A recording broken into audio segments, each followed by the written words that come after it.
Memoirs of the William C. Burns, Chapter 18, 1855 to 1858, Chateau, etc. Instead of resuming at once his interrupted labors in the province of Fokien, Mr. Burns proceeded in the first incident to the north with the view of attempting, if possible, to reach the headquarters of the Taiping rebels then established at Nanking, and at the very crisis of this singular and mysterious career. The most contradictory rumors had prevailed with regard to the real character and probable result of the movement, and especially as to the relation of its leaders to the Christian faith, and a strong desire existed in many quarters that some of the missionaries then in China should put themselves in communication with them with the view of at once asserting the real state of the case and taking advantage of any opportunities that might present themselves for furthering the Christian cause. The difficulties in the way of such an undertaking were notoriously very great. Mr. Burns was evidently not seeking as to its prosperous accomplishment, but still he deemed it his duty, according to his wont, resolutely to make the attempt and thus prove whether it were the will of God or no. The expedition proved unsuccessful, but the account he gives of it, written sometimes after, is interesting and may be appropriately here introduced, as continuing in the most authentic form of the thread of our narrative. I see from the witness of May 8th, received today, that in a reference made to a letter from Amoy, it is said Mr. B. preached for some days to crowds of the gay inhabitants of this city, Sochao. On his return from an attempt to reach the Patriot camp at Nanking. This statement is incorrect, as I only passed through the suburbs of the city in a boat, and this under the surveillance of Mandarin officers, who did not, however, hinder the distribution of books and tracts as we passed along, as, for important reasons, I forbade at the time any account of this attempt to reach Nanking being published at Shanghai, and then, writing home, I purposely made the most meager allusion to it. It is no wonder if misstatements more important than the one above quoted should be made by anyone who had occasion to refer to the matter.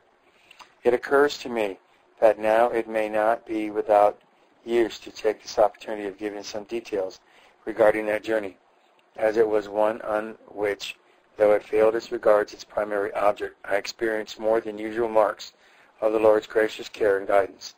It was about the beginning of August 1855, 10 days after reaching Shanghai from England, that in company with a Chinese servant from the neighborhood of Shanghai, and who, having gone with a missionary, Mr. Milan, to England, returned with Mr. Douglas and myself in the Challenger. I set out in Wusong boat to try whether the way were open to reach the insurgent camp.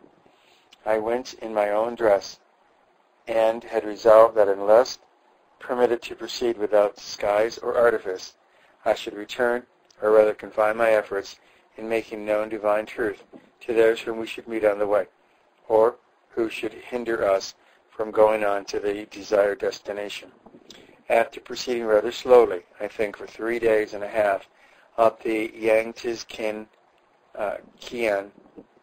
we were on a Saturday favored with a prosperous wind, which bore us rapidly on against the stream of the river and brought us early in the afternoon to Tang To, a town not far from Chin Kiag Fu, and situated at one of the openings of the Great Canal into the Yangtze Kian. After getting thus far without impediment was not a little remarkable, for we had already passed 2 imperial outposts, and at Tang To our boat was lying in the midst of a Mandarin encampment. How was this, you will ask? We were just passing the head of the large island in the river and running with a fresh breeze towards Pagoda Hill, I suppose from 10 to 20 miles from Chin Kio Fu, when at the mouth of a creek on the south side of the river we met the first trace of the imperial forces encompassing the insurgents. A number of boats were moored here, and as we approached one of them, pushed off to meet us and examine what we were. I felt that now, unless God remarkably favored us, our journey must at once come to an end, and hid in the cabin of the boat. I prayed that the Lord would graciously interpose, The boat pushed out to meet us, waving a flag, and calling us to wait and give account of ourselves.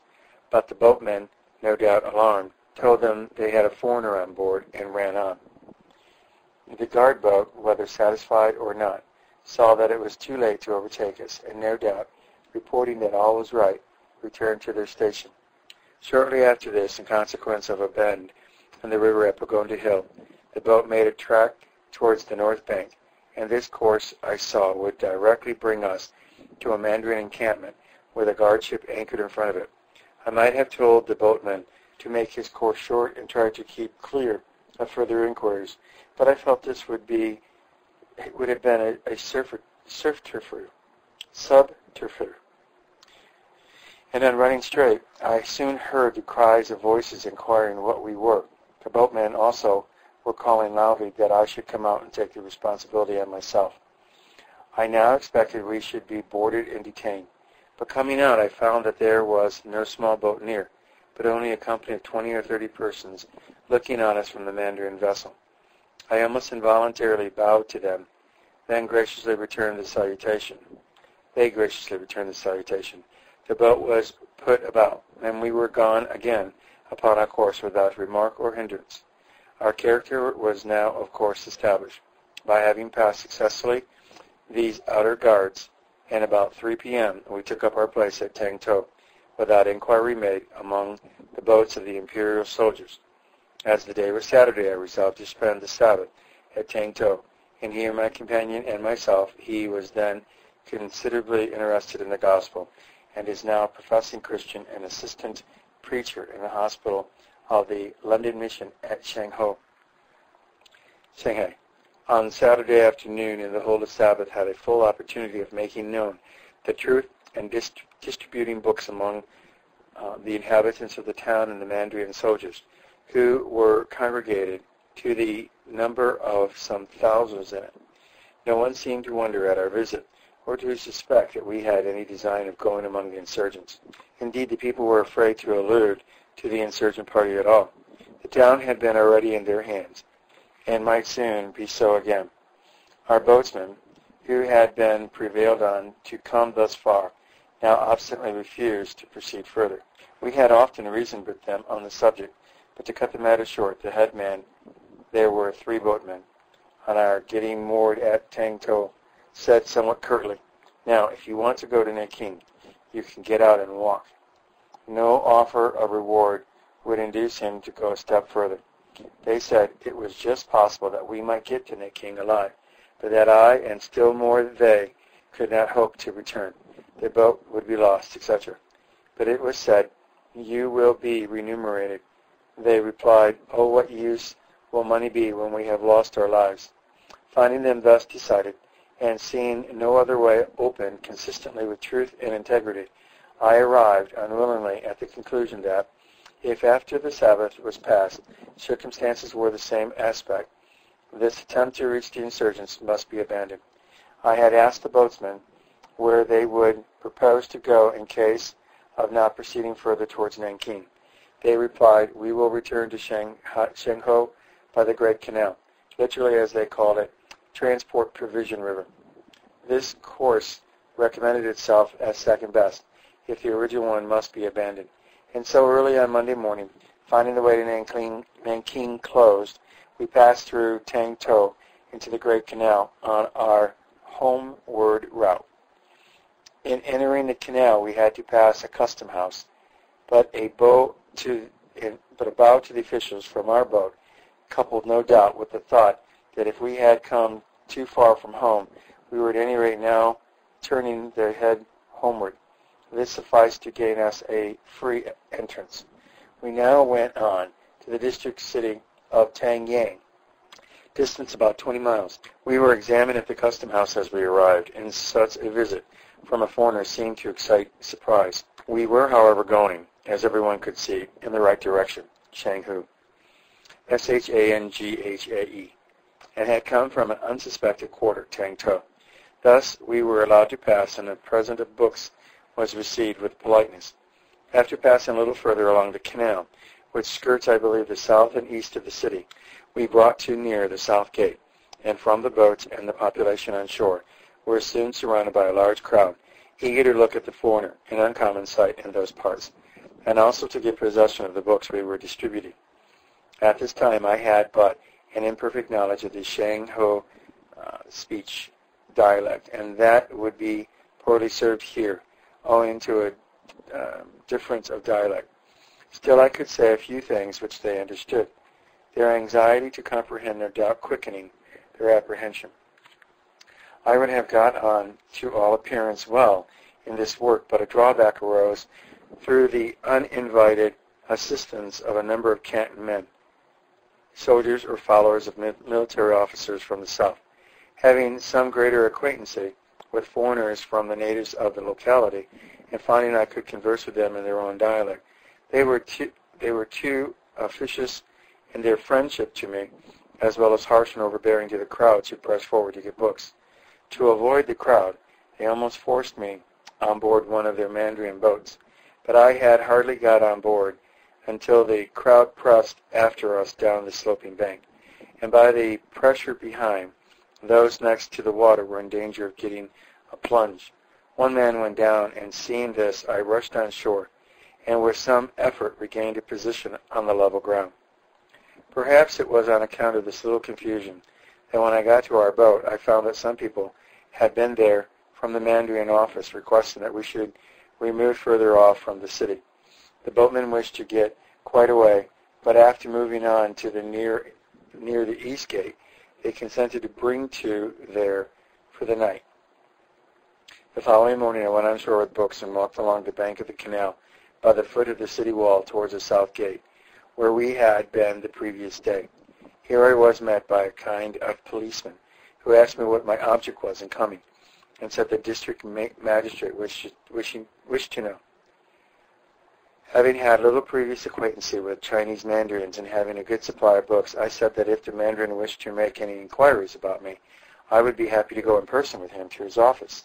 He said this would be still better, and so we walked on, in by the gate, through streets and fields, and at last to the office.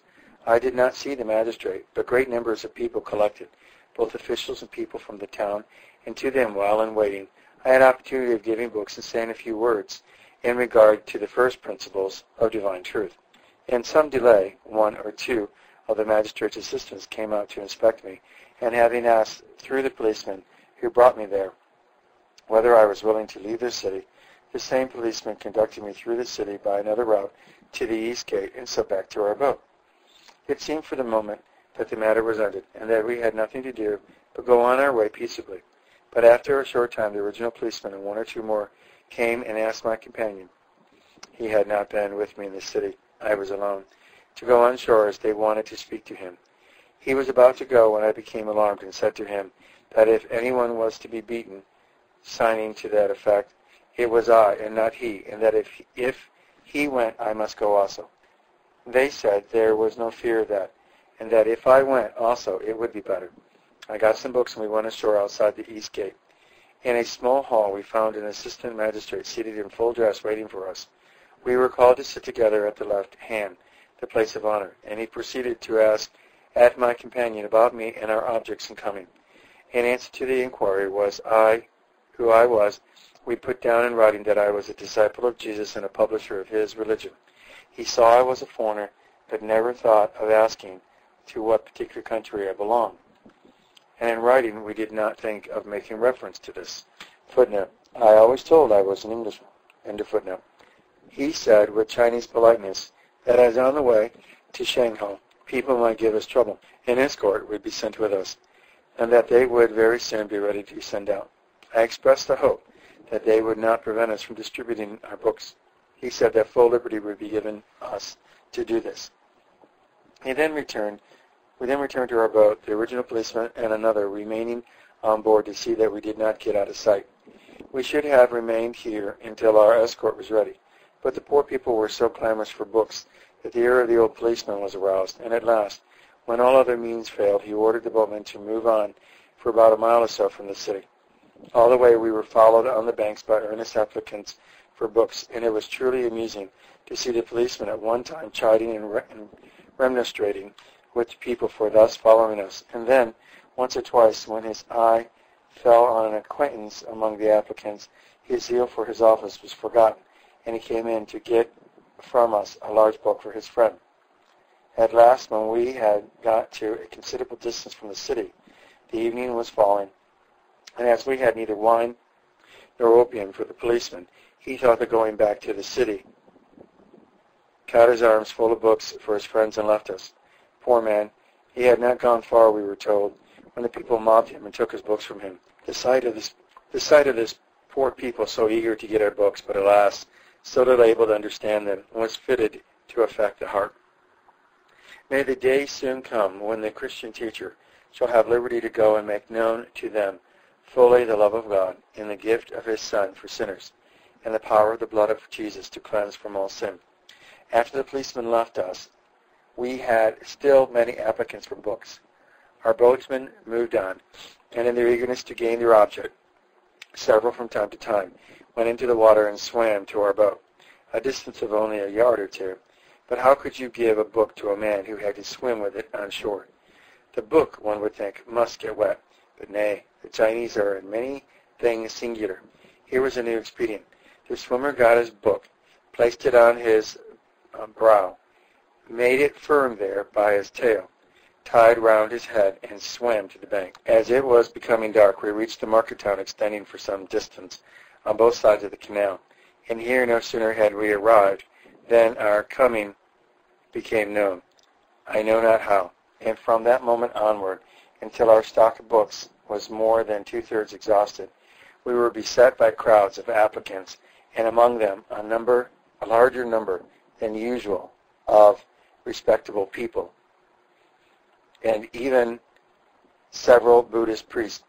It was well nigh midnight when our escort, two retainers of the Mandarin office, made up to us here in their boats. They seemed alarmed lest we should have got beyond their reach, and were proportionably glad to find us here quietly waiting them. We were glad also that our book distribution had advanced so rapidly during the short respite allowed us. Our escort were intelligent men, and conversed with us at length in our boat before going to rest in their own. Next day we moved on to the inferior department city of Changchou, where our escort was changed. Those from Tengyang returned home, and two from Changchou accompanied us to the next city, viz. The district city of Wuseth, like Changchou, situated on the banks of the Great Canal. Here, again, our conductors gave place to others, or rather, I think, to one only, who the following day accompanied us to the famed city of Sochaux. The allusion to which in the newspaper you have sent me has given occasion for this unusually long narrative. The stage from Wusith to Sochaux was rather longer than usual, and the afternoon was so advanced when we reached one of the principal city gates that our escort was just in time to get in before the gate was shut. In the former times of China's peace and Sochau's famed grandeur, the gates would not shut so early as now, when the sound of rebellion is heard so near as at Nanking and Qinqian. It was in passing through a long suburb on our way to the city gate that we had an opportunity of witnessing to the many gaily decorated pleasure boats we passed, evidence at once of the wealth and the moral pollution of that famed city. It was during this transit, too, that in this crowded street of Vanity Fair, we distributed the word of life in the form of tracts and copies of the Scriptures. Our escort on this occasion was an old man not so lettered as some of his predecessors, was most diligent in this work, aiding us in it as if for this alone he had been sent. Some came in boats to get books, and some reached out with bamboo basket hooks from their doors and windows opening to the canal. These basket hooks they used for picking up things from the water. This, alas, was all that we were able to do in Sochaux.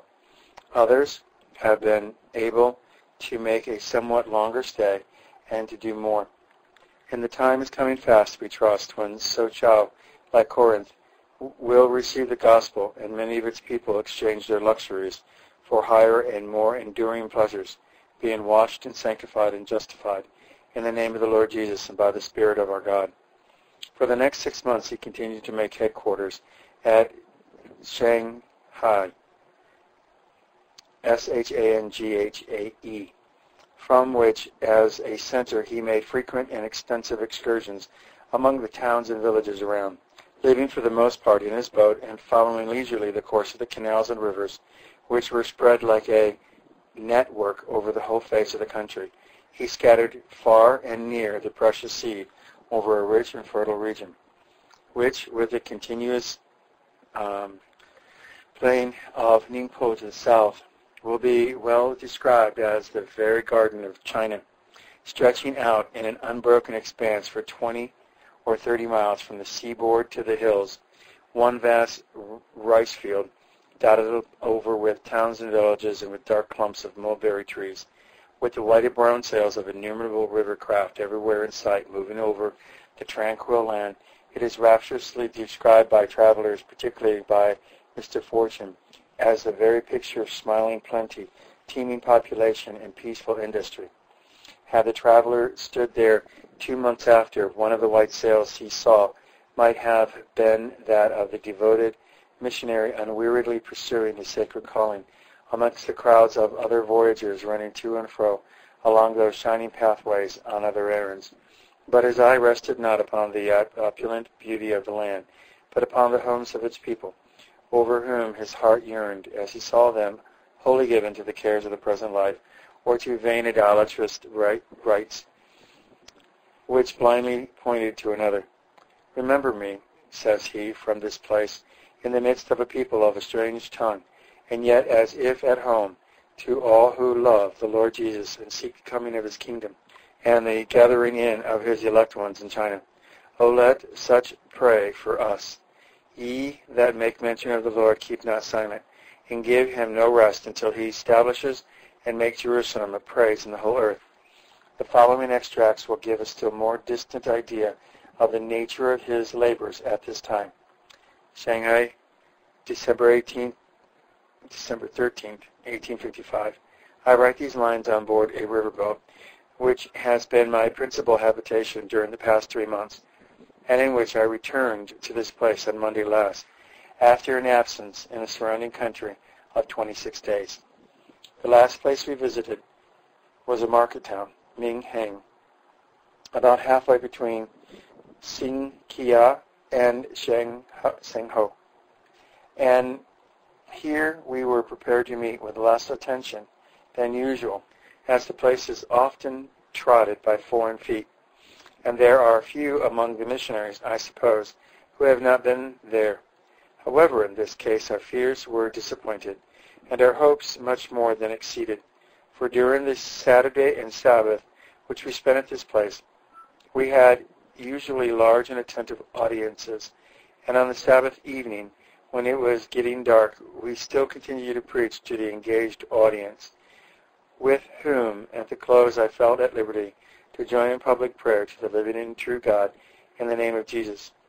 It is not generally our custom thus to pray with the people, preaching as we do in the public streets, etc., and alas, too frequently to a people not prepared to join us in spirit. Now and then the particularities of the circumstances would impart a certain tinge of romance to the scene. That strange sermon, for instance, under cloud of night in a lone island village by the light of lanterns, suggests a picture singularly vivid and striking. When it was dark, we halted for the night at Chengtu-Kian, or Passage for All Bridge, where there are but a few houses, and where we little thought of finding a congregation.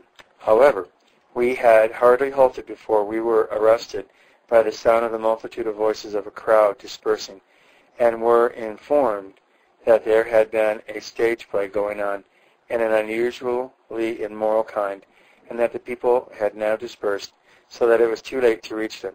However, we went ashore, and although the mass of these poor heathens were gone, we still found as many as we could address with effect, lingering about the gambling and the eating houses. The people had their lanterns and we had ours, And amidst the darkness thus broken, we addressed a multitude of precious souls, assisted graciously by our God to speak with more than usual earnestness and liberty of speech. The people also, as if panic-struck by being overtaken by such a message in such circumstances, listened with a fixed and serious interest. I called on them to join with us in prayer to the true God in the name of the Savior of sinners, that he would deliver them from their sins and save them from the punishment which sin was preparing for them. At the beginning of the address to God's throne, there was some noise of voices, but towards the close all our breathless stillness.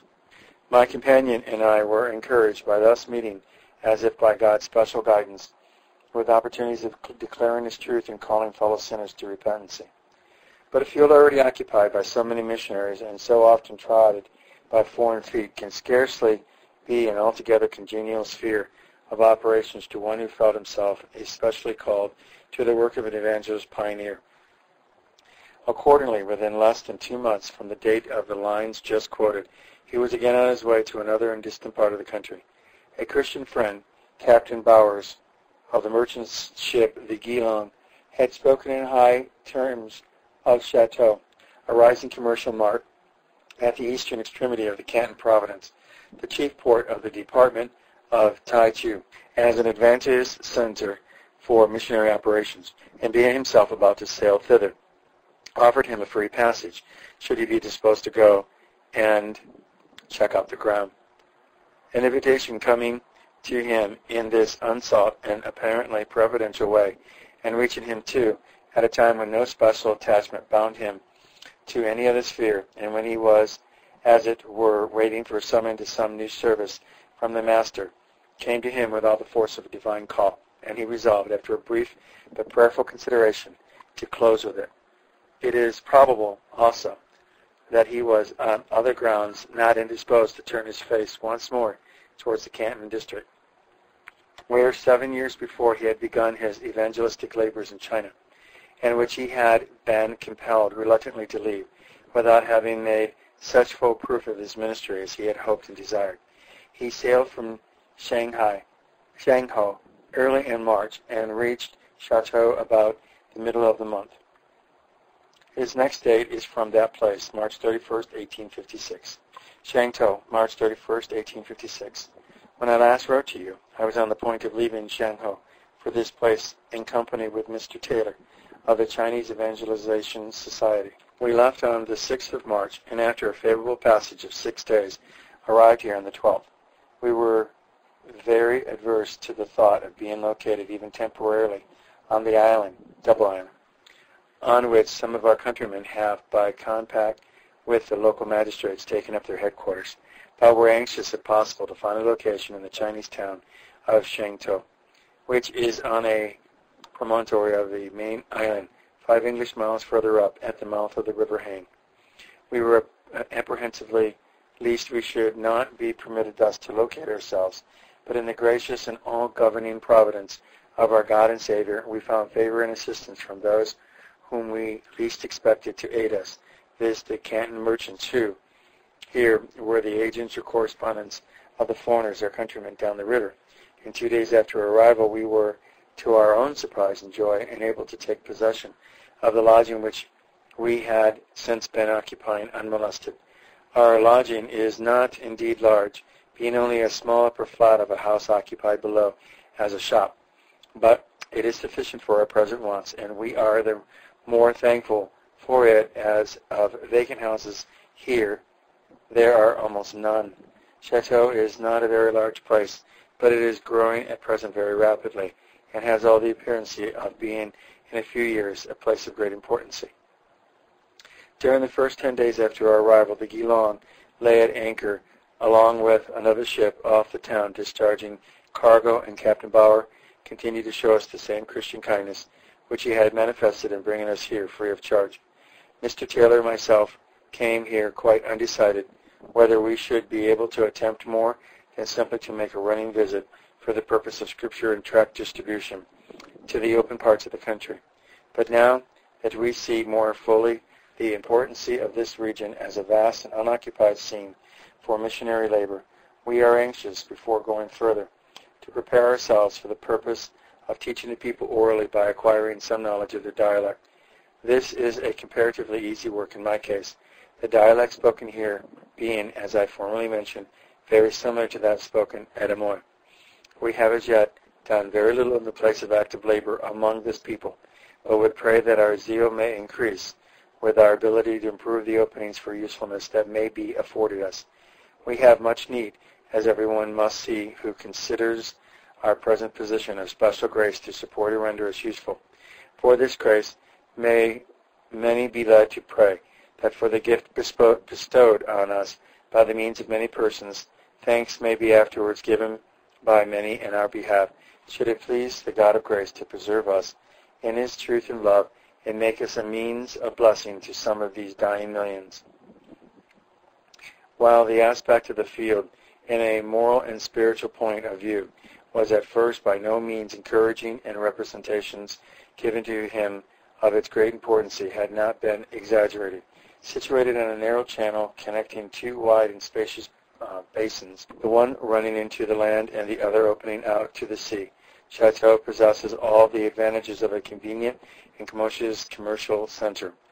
Behind it is an extensive, opulent, and densely peopled district, for whose produce and enterprise it affords a natural outlet, while before it lies the direct and open pathway to all the commerce of the world. At about 5 miles distance, near the entrance of the outer harbor, is the subordinate port and foreign station of Double Island, affording a convenient anchorage for vessels approaching either from the north or from the south.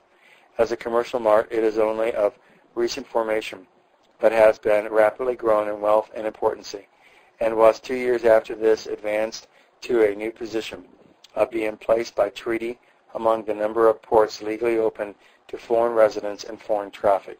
It is, far more than ever, Hong Kong or Canton, the true key to the whole district south of Lemoyne, from which it is distant from the coastline about 150 miles.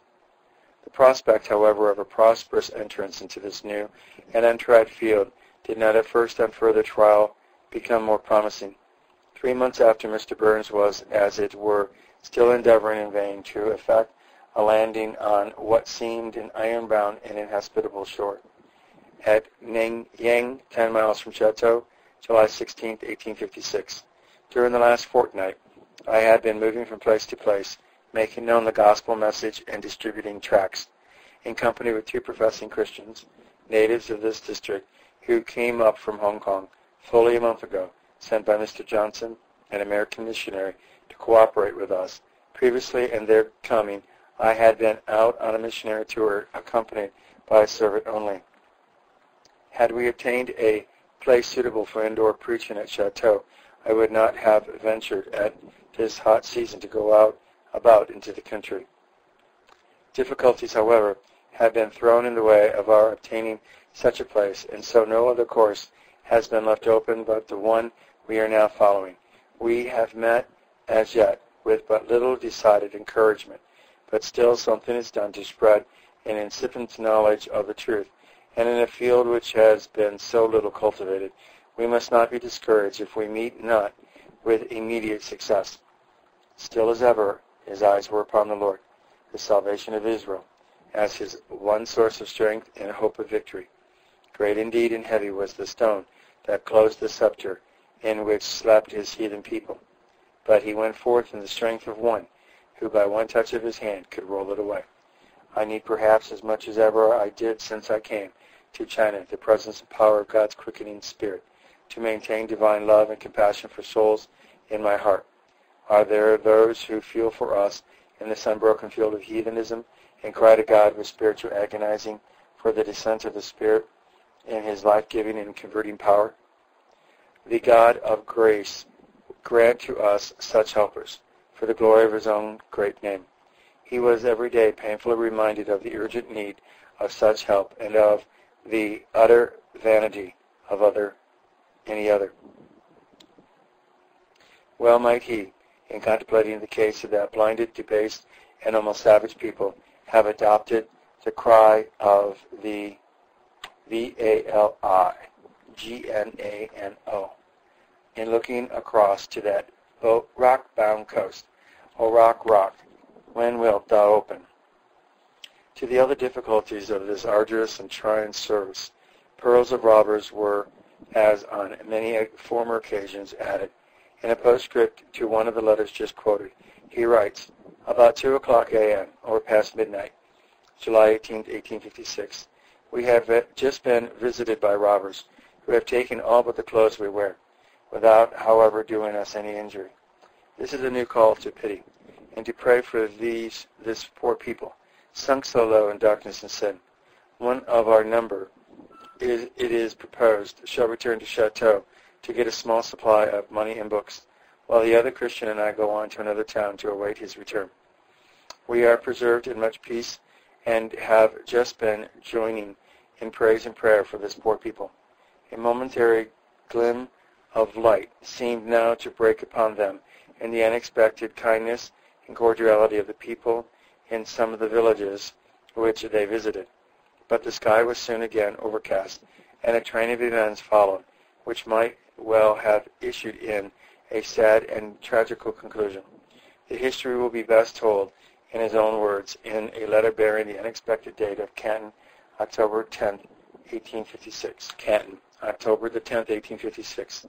My dear sir, when I last wrote you in the middle of July, I and my companions had just been robbed in our lodgings at a village about 16 miles from Chateau.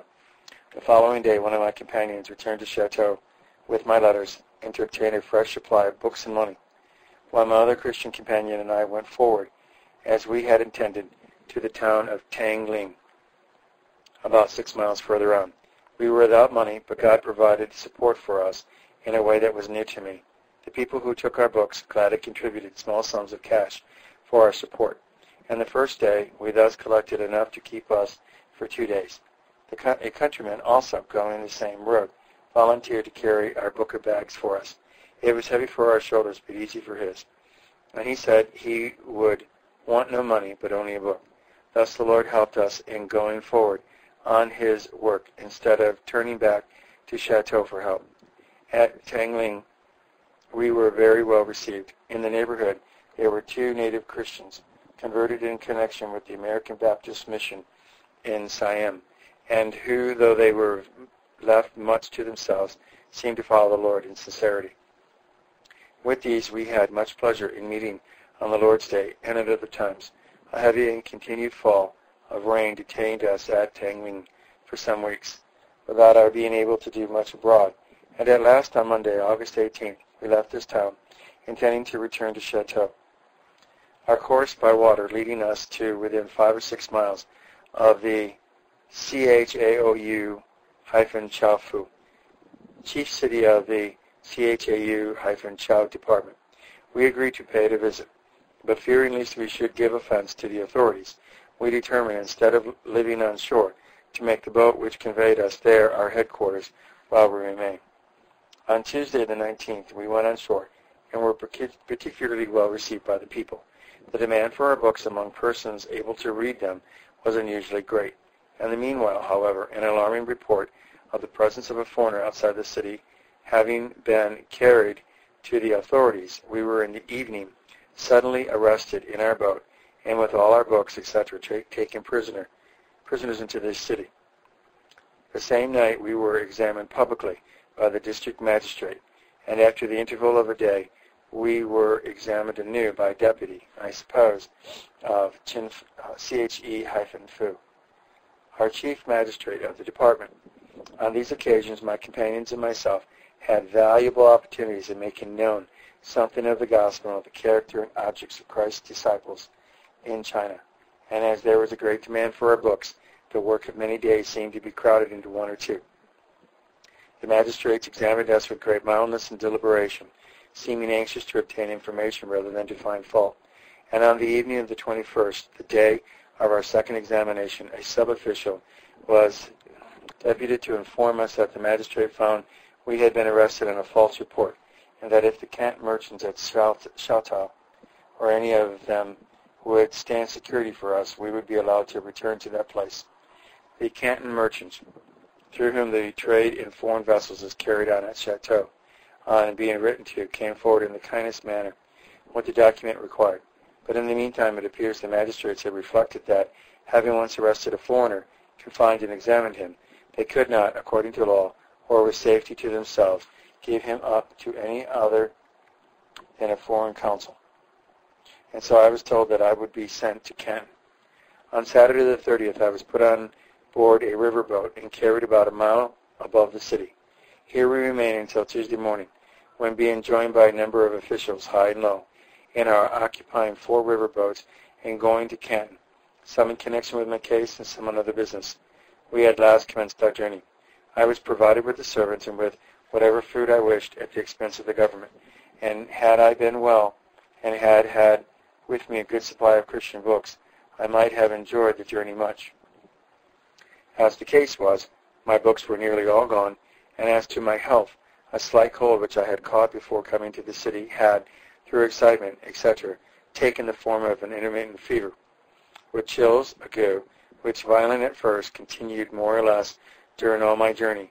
Our course lay first up the Chao River against a rapid stream through Ken Ying Chao, and then when the river ceased to be navigable, we crossed the country through a hill pass, a distance of about 20 miles, to where another river flowing down through Heong-Chao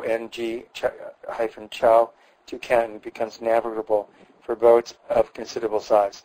The first part of the journey was tedious, and including days on which we halted until our business at the various cities we passed was concluded, we were on the way in all 31 days.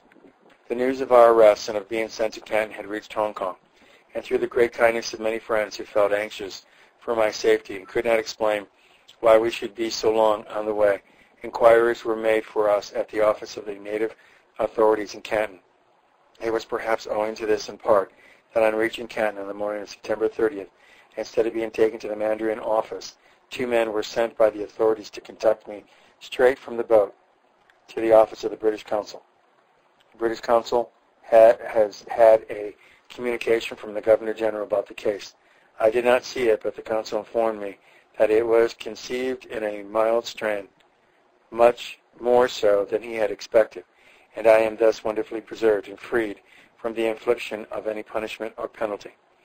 I am sorry to add that there is reason to fear my 2 companions are still confined at Chao-Fu, though the Government General assures the Consul they have been sent to the native districts in the Chao Department to be liberated on finding proper security. Looking at the lenient view of our case, which the native authorities both at Chao and here seem led to take, I was disposed, now that my health is graciously restored, to proceed very soon back to Shatao, in the hope of being able to prosecute the missionary work there unmolested. But yesterday, when in the act of making arrangements for going to Hong Kong, I was met by a message from the British Plenipotentiary, conveyed to me by the Consul, to the effect that after the representations of the Imperial Commissioner, he should deem it imprudent and improper that I should return to the district from which I have been sent. Met with such a message from such a quarter, I think it will be my duty to delay making any movement of the kind I contemplated, at least until I hear from Mr. Taylor about his plans and prospects, and until the native brethren, as we hope they soon may, be released.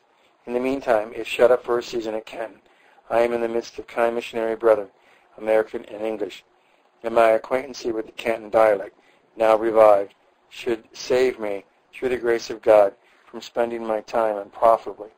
The field is the world. The seed is the Word of God. Most of those who came down with me from Chao were Canton men. They treated me with much respect and kindness, and with them in the course of the month we spent together, I had many conversations on the subject of the gospel, which I trust may not prove altogether useless. Looking back on the whole scene through which I had passed, and contrasting the life and favor granted us with the misconstruction and suffering to which we might have been subjected, I cannot but adore the wonderful goodness and power of him to whom the kingdom belongs and who unceasingly cares even for the most unworthy of his servants.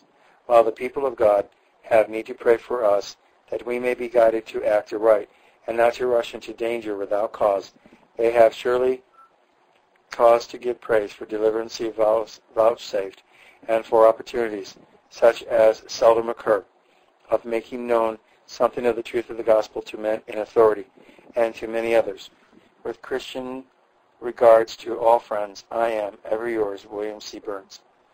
There fortunately exists also a Chinese account of these events, which is so curiously characteristic that I am tempted here to reproduce it as a supplement to the missionary's own narrative. It is contained in an official statement addressed by the Commissioner Y.E.H. to the British Consul at Mr. Parkes in delivering up his prisoner to him, and gives us a vivid glimpse into the interior economic and life of that singular people. Commissioner Y.E.H. to Consul Parkes. Translation. Y.E.H. High Imperial Commissioner, Governor General of the 2 KWANG Providences, and addresses this declaration to the H.S. Parkes, Esquire, Her Britannic Majesty's Consul at Canton. I have before me an official report from Wang Qing, Chief Magistrate of the District of HAE-Yang in the Department of CHAOU-Chow, which contains the following statements. It being the duty of our subordinate to act with LE-SEASEU-EN-Fang, the Major commanding at this city, CHAOU-Chow, in the inspection of the defenses of the place, we suddenly observed while engaged in this service 3 persons seated in a boat on the river whose appearance had something in it that was unusual. We found in their boat and took possession of 7 volumes of foreign books and 3 sheet tracts, but these were the only things they had with them. On examining the men themselves, we observed that they, all of them, had shaven heads and wore their hair plaited in a queue, and were dressed in Chinese costume. The face of one of them, however, had rather a strange look, his speech in respect to tone and mode of expression being not very similar to that of the Chinese. We therefore interrogated him carefully, whereupon he stated to us that his true name was PIN-WEI-LIN, William Burns, that he was an Englishman, aged 42 years, and as a teacher of the religion of Jesus, had been for some time past engaged in exhorting his fellow men to do good deeds. In 1847, he left his native land and traveled to China and took up his residencies, first at Victoria, where he lived 2 years, and afterwards in the foreign factories at Canton, where he remains for more than one. Subsequently, he visited Shanghae, Amoy, and other places, and there spent several years. Wherever he went, he made himself acquainted with the languages of the Chinese, and by this means he delivered his exhortation to the people and explained to them the books of Jesus, but without receiving from anyone the least remuneration. In 1854, he embarked on a steamer from Amoy on a visit to his native home, and in December 1855 joined himself to one of his countrymen, surnamed Tae, T-A-E, who was going to Shanghai to trade. I accompanied him thither, said Mr. Burns, in his vessel, but from Shanghai, Tae returned home again, while I remained there and engaged myself in the distribution of Christian books.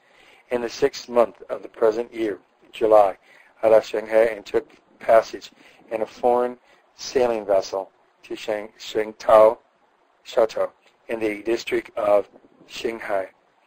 There I fell in on the 12th day of the 7th month, August 12th, with Li A-Yuen and Chin A-Seun, the 2 Chinese who have now been seized with me. I called upon them to be my guides, and we proceeded in company to Yen-Fan, and from thence came on to this city, where we had in its contemplation to distribute some of our books. Scarcely, however, had we arrived at the river's bank on the 19th day of the 7th month, 19th August, when, to our surprise, we found ourselves under surveillance and deprived of our liberty. We entertained, however, no other views or intentions than those which we have stated and declared that these statements are strictly true. Such is the account given by the missionary William Burns, who, together with his 7 volumes of foreign books and his 3 sheet tracts, was given over into the charge of an officer and brought in custody to this office. Having examined the above report, I, the Imperial Commissioner, have to observe thereon that the inland river of the city of Chao is not one of the ports open to foreign commerce, and it has never on that account been frequented by foreigners. I cannot but look upon it, therefore, as exceedingly improper that Mr. Burns, admitting him to be an Englishman, should change his own dress, shave his head, and assuming the costume of the Chinese, penetrate into the interior in so irregular a manner.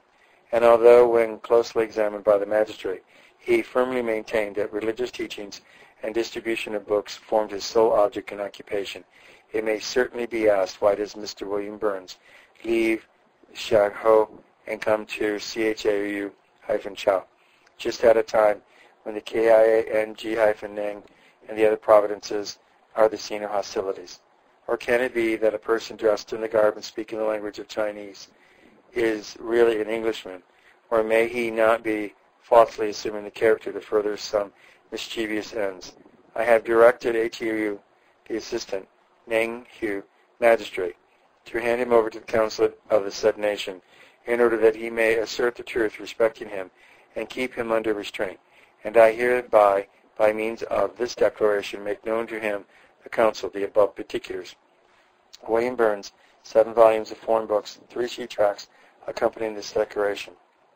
HEENFUNG, 6th year, 9th month, 2nd day, September 30th, 1856. Another characteristic incident related by his friend and fellow laborers, Dr. de la Porte, may be here introduced as completing the history of these deeply interesting events. When he was arrested in August 1856 and brought before the chief magistrate of the Chao department, the magistrate required him to go down on both knees to be examined, as is the practice in China. Mr. B very firmly but respectfully refused, saying that he would go down on one knee, but he would do to his sovereign Queen Victoria, but that he would only go down on both knees to the King of Kings. The magistrate was struck by this answer, solemnly and respectfully uttered, and allowed the missionary to be examined on one knee. There were several circumstances connected with the time and position of affairs in which these events took place, which rendered them peculiarly critical, and which led him ever after to regard their peaceful issue as a remarkable incident of the Lord's gracious leading and providential care. His arrest and confinement took place immediately on the eve of the hostilities which that year broke out between the British and Chinese powers, and just before the commencement of those proceedings on the part of the Commissioner YEH, which sent a thrill of horror throughout the civilized world. Had he arrived at Canton while these events were in progress, it is not difficult to see what the swift and terrible issue would have been. It will be remembered, too, that he had been, shortly before his arrival in that province, actually on his way to the headquarters of the rebel army on an unknown errand to which the habitual jealousy of the Chinese authorities might easily have ascribed a sinister purpose. Alive to the danger of such misconstruction, he had refrained at the time from giving, even to his friends, an account of that journey, which might afterwards find its way to the Shanghai papers and thus lead to possible complications and interruption of his work, and it remained in consequence up to this hour totally unknown to the Chinese authorities. Had it been otherwise, and had any written trace of the journey and the inquiries connected with it existed on the records of any Chinese court, it would have been infallibly brought to light in connection with the inquiries consequent to the present arrest, and lent strong color to the suspicion that his Chinese garb, coupled with his foreign look and accent, seemed to have awakened. Had an account of the journey he wrote afterwards, June 28, 1858, been published at the time of the Shanghai newspapers, as would probably have been the case had it not been interdicted, it is quite possible that the Chinese authorities in this quarter might have got some hint of circumstance when 2 years ago I was detained with 2 companions at the Faux City, Chao. It would in that case have seemed to them evident that I was a rebel in disguise, and the result can be but little doubtful. As the case stood, our countrymen in this neighborhood, knowing nothing of the said journey, none of the Chinese in their employ could even have it in their power to cast suspicion on us. I thought it also a special mercy that in neither of the examinations by the authorities at the Fu City was a single allusion made to the rebel party, nor any engaging questions put as to where I went and with what objects when journeying to the neighborhoods of Shanghae. Had such questions been put, then I might have seemed to be self-convicted by abating the rebellion, and so have been similarly dealt with as an enemy of the government. The possibility of this was painted in painful colors to my mind when suffering from fever in my confinement. But from all these fears and dangers the Lord wonderfully delivered me.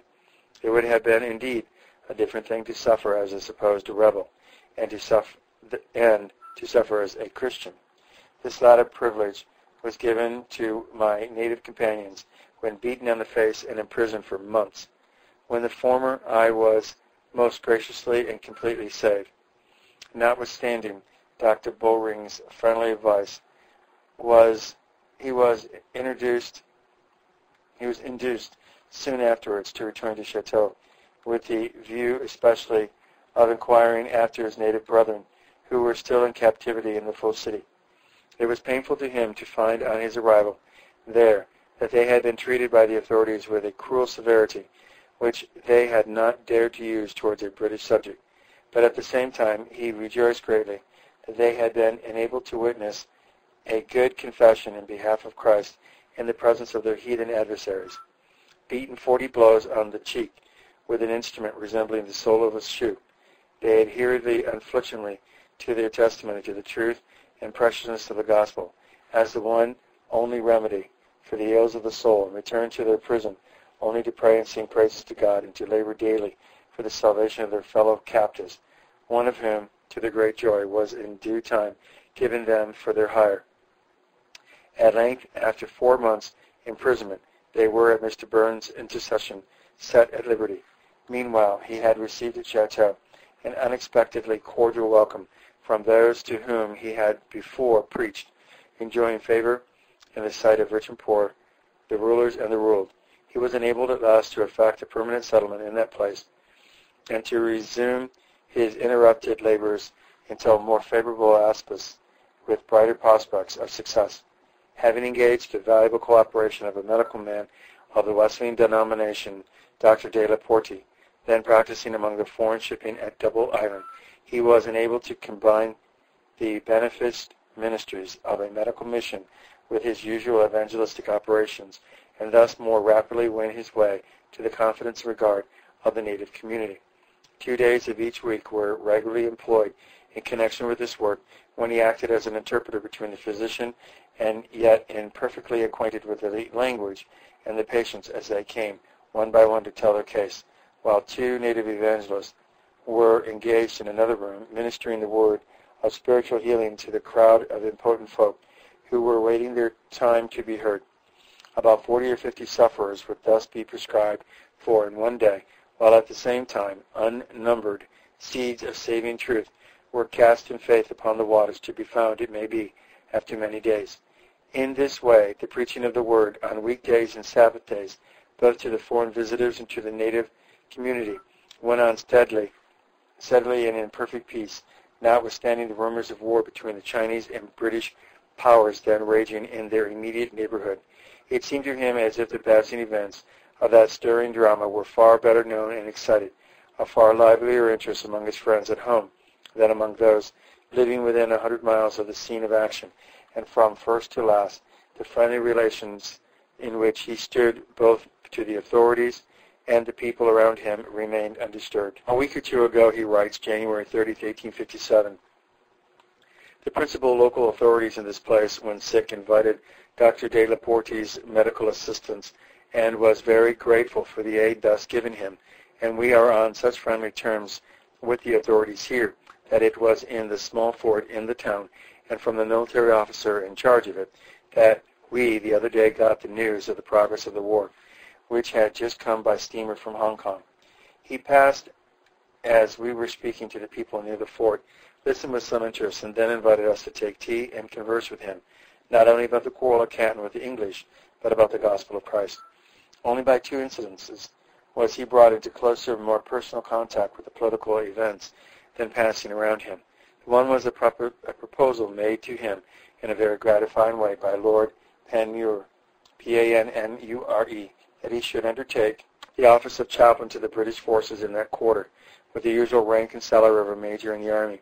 He respectfully but decidedly declined the appointment, chiefly on the ground that his connection with the invading army might be ever afterwards remembered by the Chinese, and thus leave upon him, as it were, an indelible stamp, most prejudicial to the success of the higher ministry to which he had devoted his life. Lord Panmure entirely appreciated the high motives by which he had been actuated, and replied in terms of Christian courtesy, which must have been most gratifying to him. The other incident was the arrival of Lord Elgin at the port of Chateau in the course of his important mission to the court at Peking, and is thus briefly alluded to by Mr. Burns. Lord Elgin, in his way to the north, called in at Chateau about a month ago. I was invited to breakfast with him on board H.M. steamship Furious, and had a full opportunity of expressing to him my convictions and feelings on various points, the coolie trade, opium, etc. He made particular inquiries in regard to the progress of the missionary work among his people, and also heard in detail the facts connected with my arrest, etc., in 1856. He ever afterwards retained the deepest respect for that distinguished and esteemed nobleman, who afterwards, when Governor-General of India, corresponded with him in the kindest manner in regard to a matter in which he had occasion to ask his friend's intervention. It was no doubt in great measure in consequence of this visit and the observations and inquiries then made that we owe the fact that Chateau was, by the treaties then under consideration, added to the number of the free and open ports. The following extracts from a letter to one of his sisters furnishes an additional reason for his prudent declination of the chaplaincy, and gives at the same time one or two interesting glimpses of his occupations and mode of life at this time. Chateau, February 22, 1858. My dear sister, during the past few weeks I have been almost constantly resident, not at the Chinese town of Chateau, my proper station, but at Dr. D. Laporte's Double Island. I came down at first for a change of air, but after getting the full benefit of this, I am still for a little detained here by superintending some repairs and improvements in the doctor's house. I need to attend to this rather than he, not only because I understand the language, but because in the view of his going to England, I consented to take his cottage, etc., from him, wishing to hold the situation in behalf of the mission cause generally as well as for present use. We have the workmen about us and have some of them always with us at evening worship. Among other things, we are at present engaged, like the patriarchs, in digging a well, and as the position is rather elevated, we need to go deep in order to find springing water, such as Isaac found, Genesis 26, verse 19. You allude to the invitation given me to become chaplain to the Presbyterian soldiers in China. I have lately had a very kind acknowledgment from the War Office of my letter declining the appointment, as I had refused on grounds connected with my occupation as a missionary.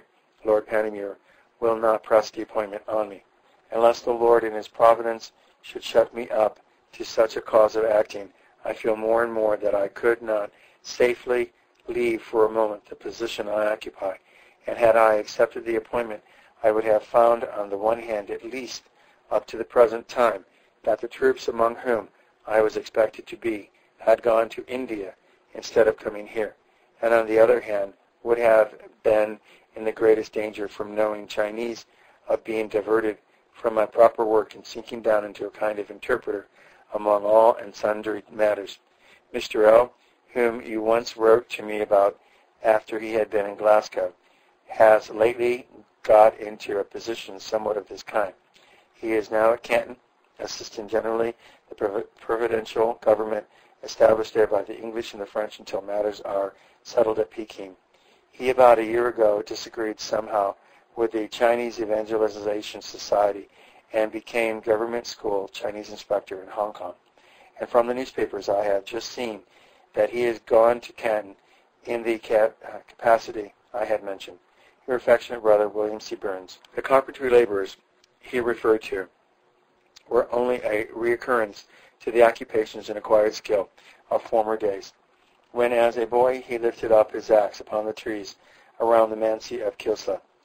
Now he found the change of scene and the bracing exercise of great advantage to him, as tending powerfully to reinvigorate his physical powers after being a good deal tired, though a too confined position at Chateau. It spoke well for the solidarity and workmanlike character of his work that, as his friends afterwards remarked, in a terrible hurricane which shortly after passed over the district, sweeping away the entire shipping and demolishing a great part of the houses both at Chateau and Double Island, his was the only house among those in its vicinity which stood the blast.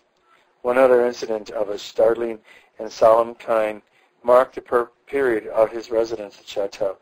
A terrible visitation of cholera passed during several months over the whole district, of which it forms the center, and created a widespread terror, which brought out in a striking and affecting way the gross blindness and superstition of the people.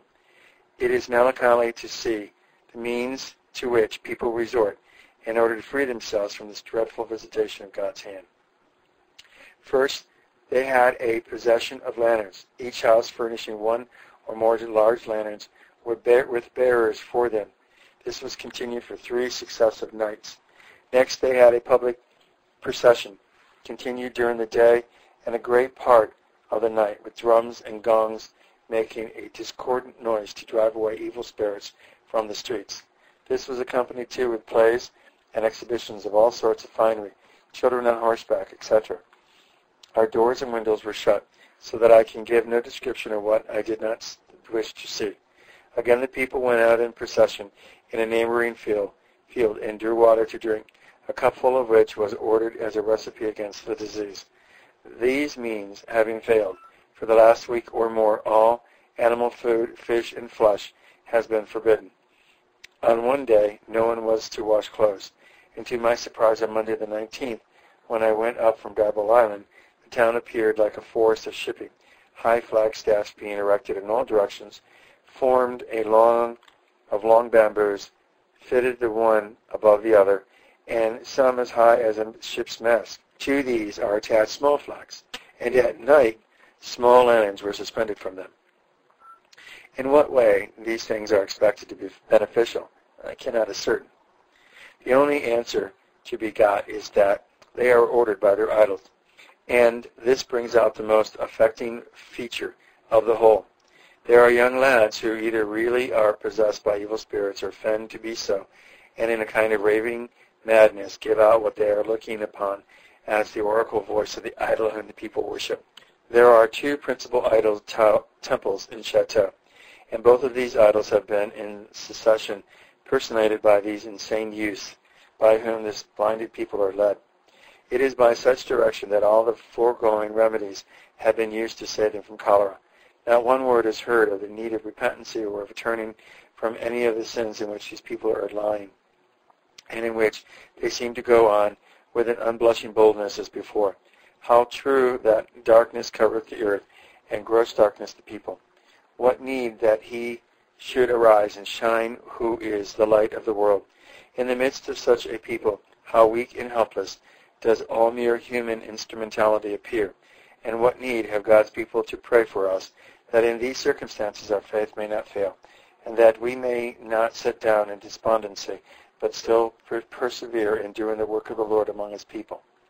1 or 2 further extracts from his correspondency will complete the history of his labors here, which were marked by no other memorable event or important change, save only the gradual opening up of the field and the increasing interest and hopefulness of his work. His remarkable reception and hospitable treatment at the town of TAT-HAW-POE is especially interesting. It is an incident in the manner in which he often overcame difficulty by simply confronting them in the spirit of faith and prayer, and found favor in the sight of those from whom hostility and opposition only had been expected. Chateau. August 5th, 1857.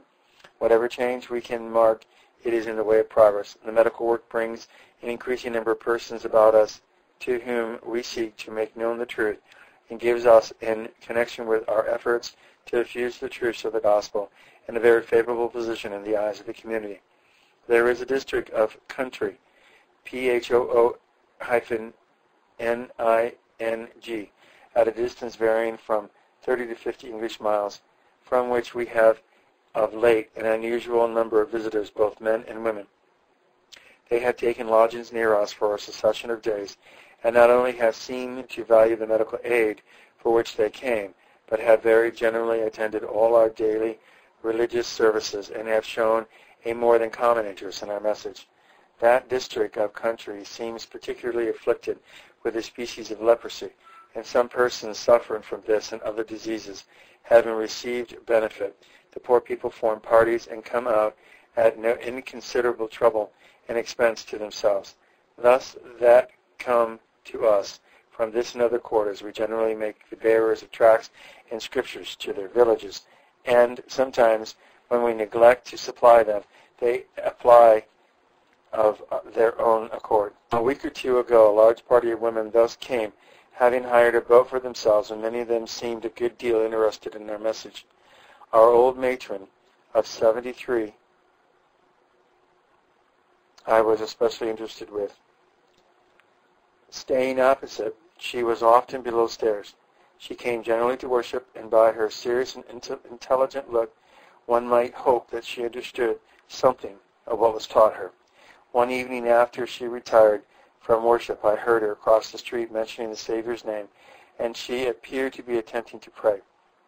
Chateau, June 9, 1858. My dear mother, Dr. de Laporte is at last about to leave us. He has here seen patients yesterday, as I suppose, for the last time, and tomorrow, if the Lord will, I go down to Double Island to see him away. He goes down to Hong Kong in the expectation of finding a vessel in which to sail for England. It was affecting yesterday to join with him in prayer, probably for the last time, in a place where we have had so many meetings at the Mercy Seat, and when he was gone, the thought that we should see him not again here caused a tender pang, which found relief only in looking up to him who has said, I will never leave thee, nor forsake thee. William C. Burns. Chateau, September 15, 1858. 4 weeks ago, after the assistants and I had specially sought the divine direction, we determined that two of them should go direct to Tet Ho Po, a large town about 4 or 5 miles from Double Island. From Chateau, and that following day, August 17th, one of them should join me at Double Island and conduct me from there to Te Ho Po. He failed to come for me on the day appointed, and next morning came to say that at Te Ho Po had just been posted up a Canton proclamation warning the people from having anything to do with the English, and that it was a question I myself must decide whether I would venture to go or not. There was some reason to fear that no one would give me lodging, but I thought it my duty to go. And wonderful to say, just as we were about to conclude addressing the people, a man of respectability invited us into his hong, gave us a kind welcome, asked where I was to lodge, and when he found that there was but poor accommodations in the ship where my assistants were staying, he pressed us to come to him, leading me from room to room and desiring me to take which one I preferred. Finally, he put me into his own room, and one of the assistants into the adjoining, and there I remained for several days.